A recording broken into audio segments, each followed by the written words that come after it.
Hello, hello, hello, and welcome back to Fixing Commons County, where after last week's not quite episode, I didn't count it as an episode as you saw, I just released it as a random video. Today, we're actually going to get stuff done. I have two main tasks for this episode. First thing is that I want to redo this whole area down here. Right now we have a bunch of city services down here, and I want to completely redo this area and turn it into a bustling, vibrant university district, somewhat inspired by the university here in Seattle, and somewhat just inspired by this general wave of creativity I have right now. Before I do that, I want to redistrict a lot of the city. As you can see, the city is currently broken up into not particularly realistic neighborhoods. These are really, really big districts, and I kind of just want to scrap them all and start again with something that makes a little bit more sense, is maybe a little bit more realistic, you know? Some of them may still be large districts, like this large industry district kind of makes sense as this is all kind of one large industrial park that still needs to be filled out, but we'll get to that in a future episode. But some of these just really don't make sense, like having our entire downtown all in this one big zone with, what is this, 105,000 people in here? Just doesn't quite make sense. I think we need to break that up a little bit at least. So before we start to work on the university area, I'm going to break up some of these districts a little bit more and see just what we can do with them. I think the first step is unfortunately just going to be to delete literally everything that we have right now, which is, you know, it's unfortunate, but this is just not workable right now. So let's get to it. Now, I know this isn't like the most thrilling thing to watch. It's not really, this is not peak content right here. This is not something that I'm sure anybody has been really looking forward to per se. But these are the type of things that you have to do in basically every game. There's certain elements of the game that are really important to make the city, make the game all work and make your playthrough just come to life. But so often in the way that we play games and in the way that we see creators record content for YouTube, you just end up missing those crucial parts of the game. I think it's really unfortunate that so much of the YouTube algorithm right now has turned away from the let's play mentality that so much of gaming YouTube was founded on, and has instead turned to just always needing to have creative new ideas and not really playing the game for the sake of playing it as much as for the sake of showing something off to the audience and entertaining them. Don't get me wrong, that's completely fine too. I am one who loves these more entertainment-centric videos, but I really do just miss when things just as simple as let's plays were more commonplace on the internet. I hear and I follow this server in Minecraft, you may have heard of them, called Hermitcraft. They're one of the biggest and longest running Minecraft servers, and I follow a lot of hermits in there on a somewhat close level. I listen to their streams, I watch almost all their videos, and from so many of them, I hear them talking about how they're struggling to produce videos now like they used to, how they can barely get out an episode a month, even if they try and do an episode a week like so many of them are striving for right now. They're struggling to do that, and I think that a big reason for it is because this content farm that YouTube has turned into disincentivizes the way things were even just a few years ago, kind of right before the pandemic. This Minecraft server has seasons.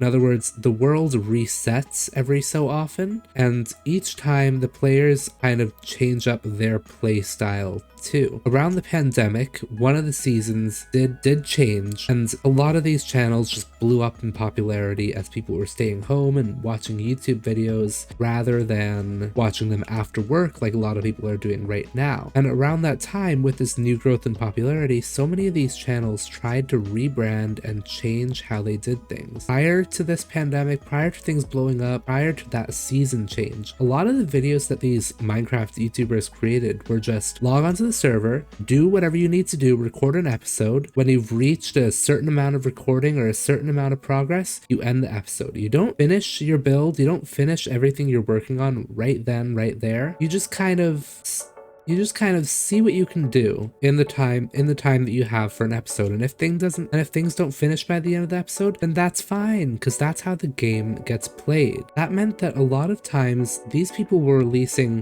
one video a day or multiple videos a day, and no, that wasn't particularly healthy either, but it was giving the viewer satisfaction, it was giving the creator satisfaction. They felt like they were, doing something. And I think that a lot of the creators either haven't realized this shift or haven't processed it, because they seem to be holding themselves to a similar standard. Maybe not daily videos anymore, that hasn't been a thing for a while, but even weekly videos are really hard to do when the projects that you're doing in these videos, well, they always take more than a week. And if the current mentality is that you finish your project every episode, then there's no way that you're going to be able to do a video a week and finish a new project and come up with and design and do all that, a new project every single week. It's unreasonable. That's why you'll see, even in my own videos, which I really play more like Let's Plays, I take you along for the journey as I play things. If things don't finish, that's fine. This university today might not finish in time, especially if I keep rambling through these time lapses.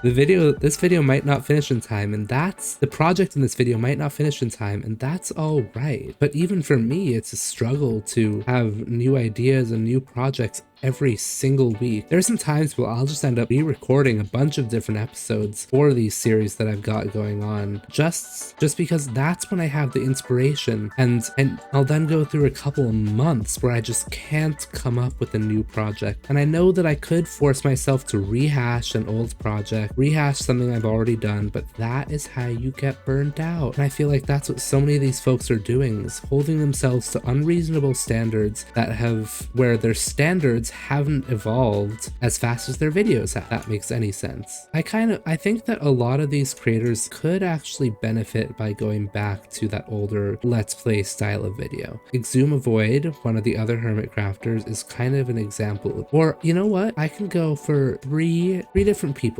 hermits to kind of illustrate this point that I have. There's DocM77, who is really what a lot of hermits might consider close to the ideal. His editing style is a bit unique. He does like 1 hour 45 minute long videos, which is kind of a lot. His editing style is unique, but his frequency and the cadence of his videos and the projects he does in them is something that I think a lot of creators strive to replicate. He releases videos once weekly, and every week he has a completely new project. He releases them on a Friday, and then he gets the full weekend off, so he's not really stressing out, and he has a pretty healthy balance. Part of that comes with experience, but a big part of that is because he is not the one coming up with these ideas. He has this thing called the hive mind, where it's the community that's coming up with these ideas every single week. All that he is doing is executing them. And if you're not coming up with ideas, boy, is it a lot easier to do the executing of them. You're not designing it. You're not doing very much besides just positioning it in the world and building with it and then editing it. Which, don't get me wrong, that's not to be understated either, but it's a completely different story. And even for him, where he's not even coming up with the ideas, he struggles to do this weekly. Then there's someone like Tango Tech. He has so many ideas, but he really doesn't like releasing videos for a project is essentially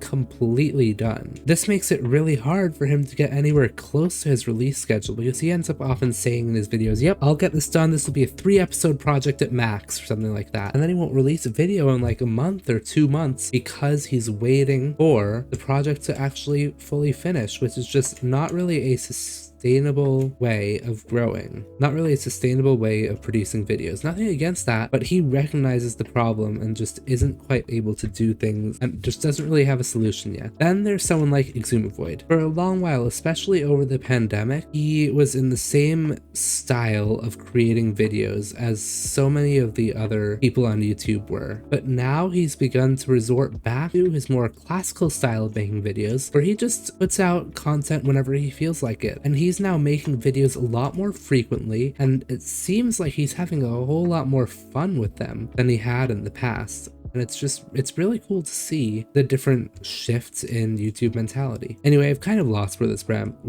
was going, so I'm just gonna kind of end it here, and let's get back to the game, shall we? Oh boy, that took a long time. My gosh, that was a lot of effort. But now we actually have individual neighborhoods for everything in this map. And that was a bit of effort, but hey, we did it. And I do think it makes a little bit more sense than it did before. Like for example, Hawthorne Glade, where we have this whole kind of low-income housing complex type of thing. This was kind of also a mini tour of my own world, because I was reminded that I have a interesting little university district up over here, currently called Emerson Way, where we got some dorms, we got a university and a college right across from each other. We got a little bit of a lawn. I've got this great big park over here with Boggy Dale, and it's got a few neighborhoods surrounding it. And of course, downtown has now been divided into all sorts of different sections. We got Orchard Springs, which is this tourist-centric area, Willow Creek, which is where it kind of tapers into suburbs over here. Then we got Bedford Grove, which has the big tower. Then we have Rosewood Glen, which spans both and has a little bit of a soccer field. Rosewood Way, which kind of loops back around to span between this stadium district and Sterling Glen over here, which is kind of just to the,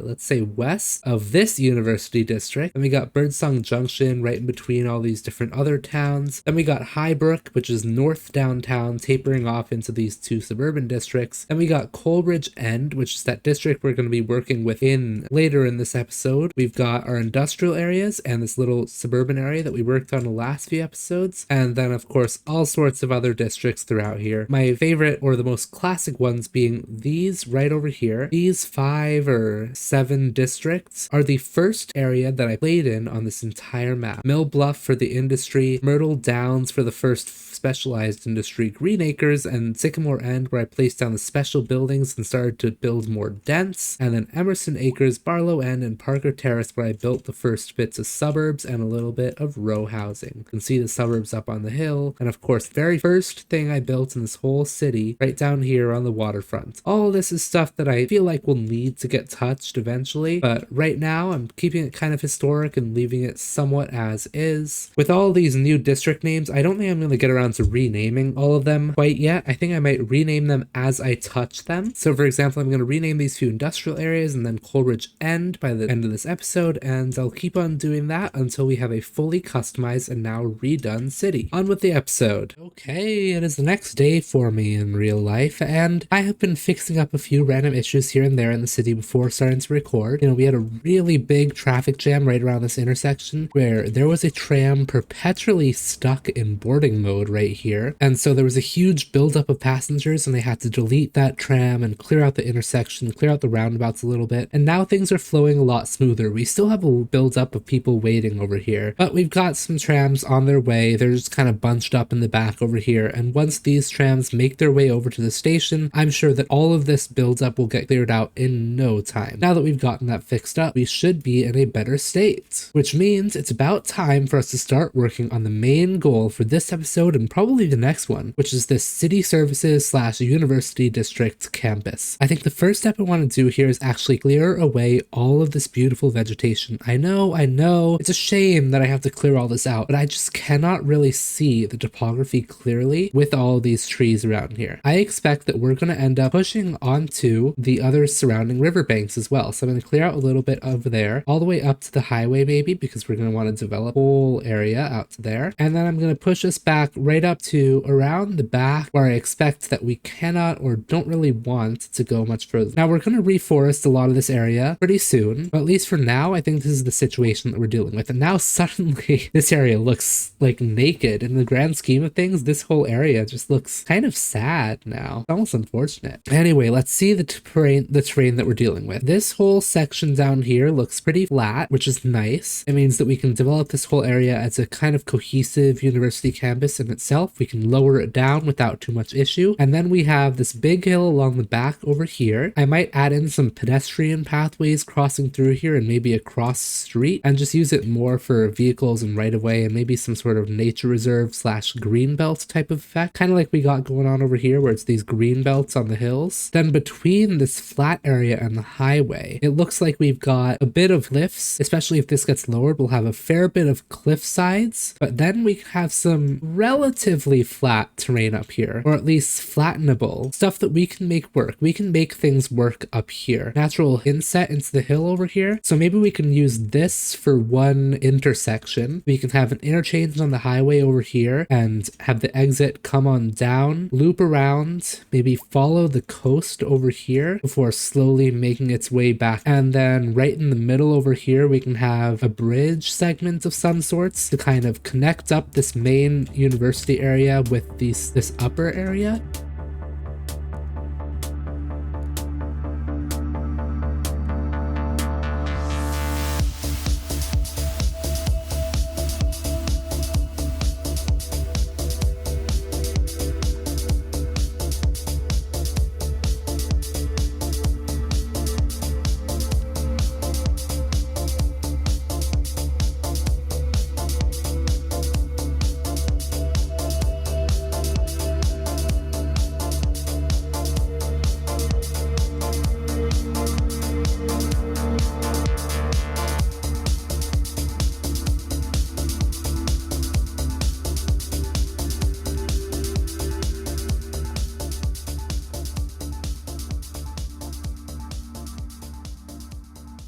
There we go. We got ourselves our basic highway grid set out for the upper campus. I want to push back the terrain a little bit, I think, because you can see if we zoom out, we're getting some kind of bad banding over here. So I'm going to push back the terrain a fair bit because we're going to come back through here with a softened terrain brush to clean it up a little bit. And now I'll come in here with a pretty small softened terrain brush. I'm only using a size of 30, and I'll take this back all along this cliff face just to kind of smooth it out. And I don't mind it being pushed back a little bit extra because we have these key walls all around here. We'll add an extra key wall just along that outside face. And there we go. Now, before things get too crazy, I know that I want to make sure that cars are not U-turning in here. I'm going to remove this movement from in here, as well as that movement in there. And then the same thing right over here. We are eventually going to turn these into proper interchanges. But for the planning sake, while we're doing this right now, I think this works totally fine. Not a worry there. Now I want to detail up these cliff faces. Yes, I'm doing the detailing of these cliff faces now because this will stop me from accidentally building on them, which I think will be pretty helpful.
All right, welcome back to what I am going to be calling Poplar University. Why is that? Because I've just lined all of our highways in the area with poplar trees. I think they're kind of pretty. I think they work really well for highway lining because they have a little bit of a base, which means they're not really going to be intruding on sight lines as much. But if you just place them all around the place, it looks fairly intentional. I want to take a moment to appreciate this cliff work that I've done. It's well textured, it's well detailed. We got a bunch of rocks poking out in there, we got a bunch of trees, and when you're riding along what's currently called Pearl Highway, and I think I'll end up calling it Poplar Highway, when you're riding along this highway, it really does feel like you're driving along a cliffside highway. You've just got this green belt beside you, you've got the water on the other side. It's really rather nice, honestly. I think I want to delete a couple of these trees just that we get the sight lines for turning cars over here, but for the most part, things are looking pretty cool. Even these sections that are going uphill, you know, to make a section of road going uphill actually look pretty nice is kind of a challenge, but I think this is working really well, especially with the city off in the distance just peeking over the tops of the trees. I think it's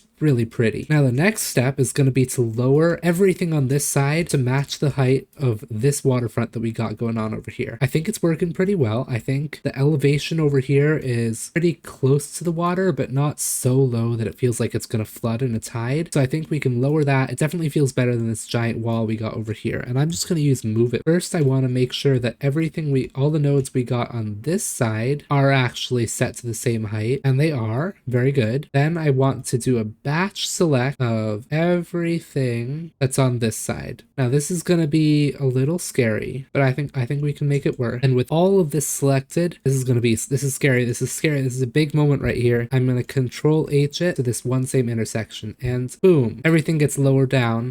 Everything gets disconnected, but it's fine. It's going to fix itself soon. Now I just need to take the terrain height that we want everything to be at, which we already established from our work over here as 573 yards. And I'm just going to take my brush strength up, brush size up, and we're going to flatten out this whole area. And I see that some of these sections have not actually converted properly, which is a little bit interesting. So let's just pick up some of these nodes. Oh, they actually have, but it's the sections in the middle that are causing problems. I wonder if I control H those as well. I can. Very nice. There we go. I'm actually going to want to redraw this whole road that it curves a little bit better, but I think that's going to come next, because first I think I want to start to relocate things into this upper campus over here. I want to turn this upper level over here into effectively a hospital, medical, technics. I want the hospital to be over here with a technical university over here, and then maybe some dorms along this far side over here, just for a general layout of things. For this new hospital, I think I might stick with the vanilla hospital because it does kind of match the style of these three buildings. But let's just take a look at what our options are. We've got the vanilla hospital over here, very modern. Then we got this modern hospital, which also kind of works. A medical center, which adds some extra patient capacity. And I've got an extension tower, which does make it feel a little bit more modern. And I wonder how these two buildings, this modern kind of rounded one, I wonder how this feels with kind of a close call. I do really like the futuristic appearance of this, but I actually think that the curves of this one architecturally match our medical university and disease control center better. So I kind of like this modern hospital better. It doesn't look like I can actually place this upgrade away from the building, which is kind of unfortunate. So I might want to leave it unupgraded for now and then add the upgrade later on. But this one looks like it adds a medical helicopter and 450 patients. That's fantastic. We're going to go for that upgrade. It's really expensive, but this is essential to making this medical campus look exactly how we want it to. It looks like we're definitely going to have some room to relocate this disease control center up here. So I'm going to place that down as well. And it looks like because we have this hill over here, it might just end up creating a pad for us. So maybe I'll have the round bit end up running down the hill. Yeah, I feel like that could be really cool. and then we kind of back the helipads on the other side, or, you know, we could have it face like this, where the entrance is around the back, and then on this side, we're just seeing the round bit. It looks kind of like all of these windows that we got over here are facing the city to get the views, while this back section is making use of this big flat piece of land up here for its positioning. I think that's the way to go. I think I want to key up this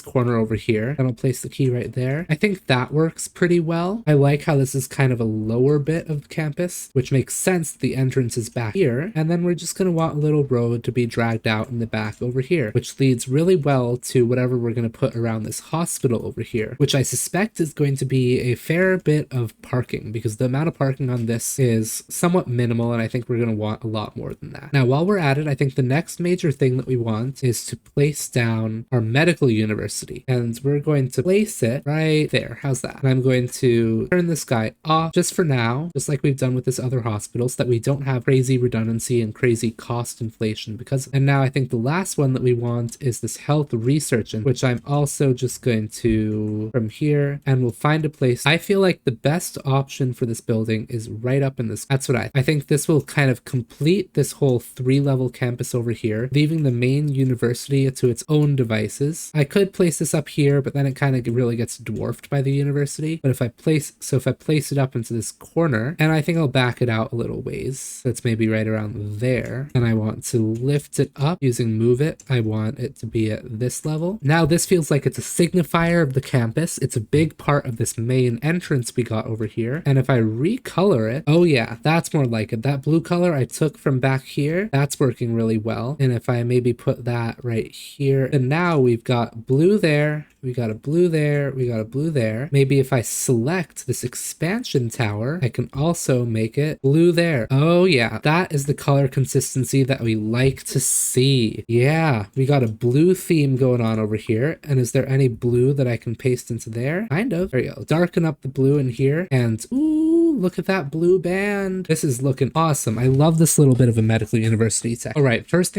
before we start to work on the big university, I want to do a little bit of this medical section over here. And I think the biggest thing that we need to contend with is the terrain. This building being over here is the lowest of them all, but I also think that it doesn't need a huge amount of effort dedicated to it. I think this can be a fairly straightforward building where we just have a retaining wall running along this side over here, just a road over here, and then its main feed for parking is going to come from the rest of these buildings up here. Since this is just a disease control center, this is less of something that needs emergency room, less of something that needs complex infrastructure and dedicated access for ambulances, so we can just work with this building as it comes. I think I'm going to just use 2-lane roads for now because it's the most simple of them all, and I'm just going to pull this through here with a key wall, and I'm just going to keep this straight, and I'm going to set it to constant slope, and in line with that along the edge, let's pull this right on up to the top, and there we go. Check it out. We got ourselves a straight road coming right down from here down to there at a pretty manageable slope. I think the biggest issue over here would be falling off the edge, which is not too bad of a problem. Then again, I want to turn off this thing, and I just want to bring us down over here with another road. I'll keep the key on up till there, then I'll turn the key off and bring it into here, and then I'll just link us up just like that. And now we've got ourselves a basic road that takes us all the way out to the end. Very nice. Now this isn't enough. I think we want to make sure this is properly connected to the rest of the campus. So I'm going to draw out a road in line with this building over here. Make sure that we're at the same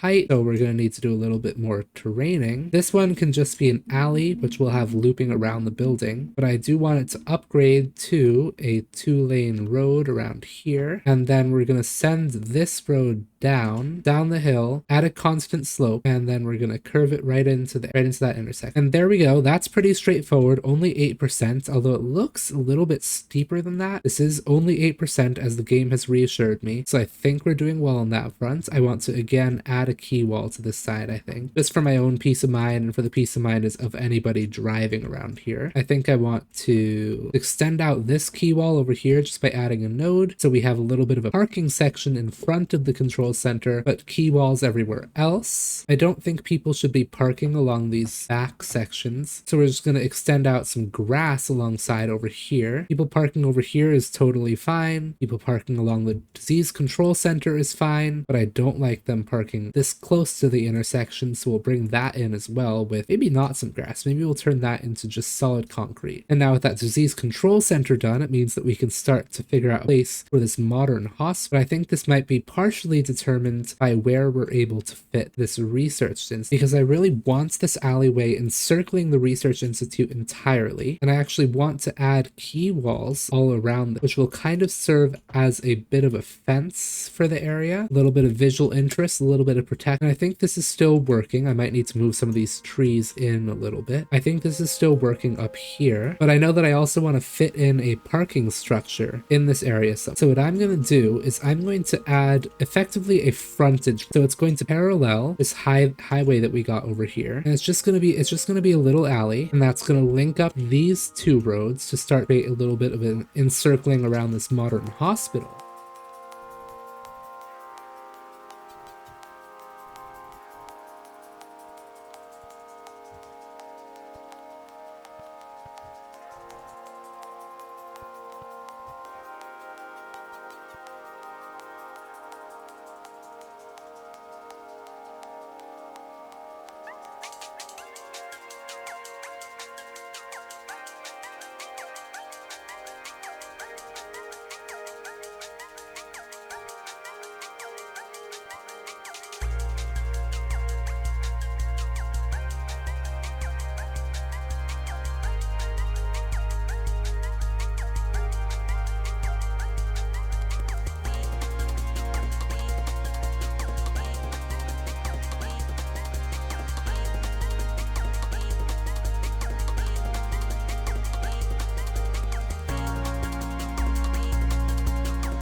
Okay, welcome back. I got carried away. I really got carried away, like badly. Whoopsies. But as you can see, it's approaching being done. I think the last area I gotta do is this. And now that's done.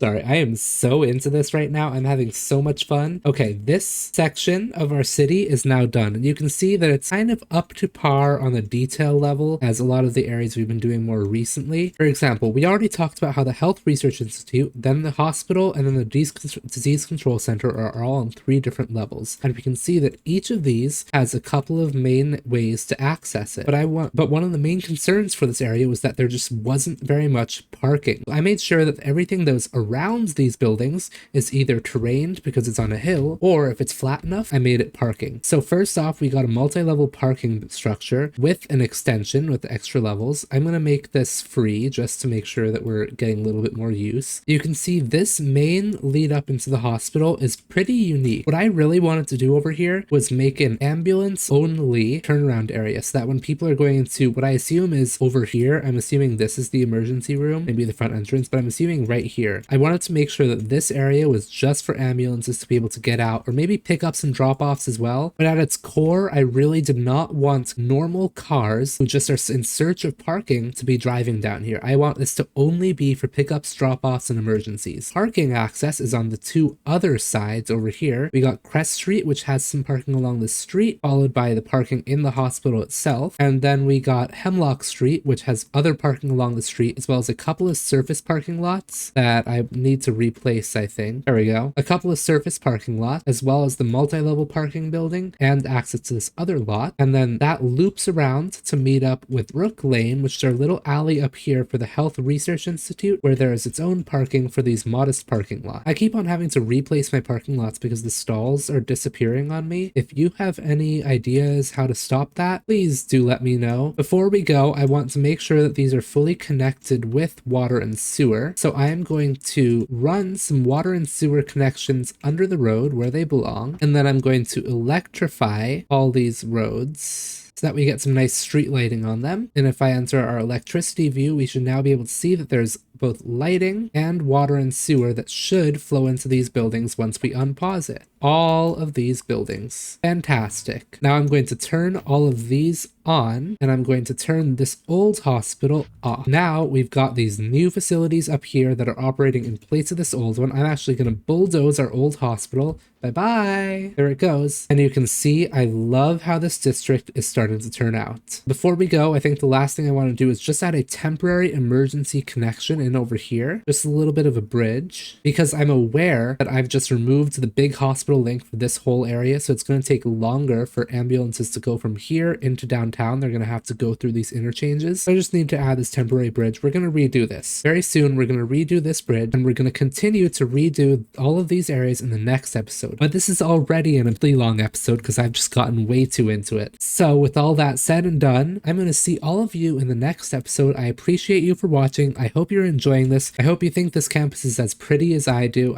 I'm really liking the direction this is going, and I'll see you in the next one. Goodbye.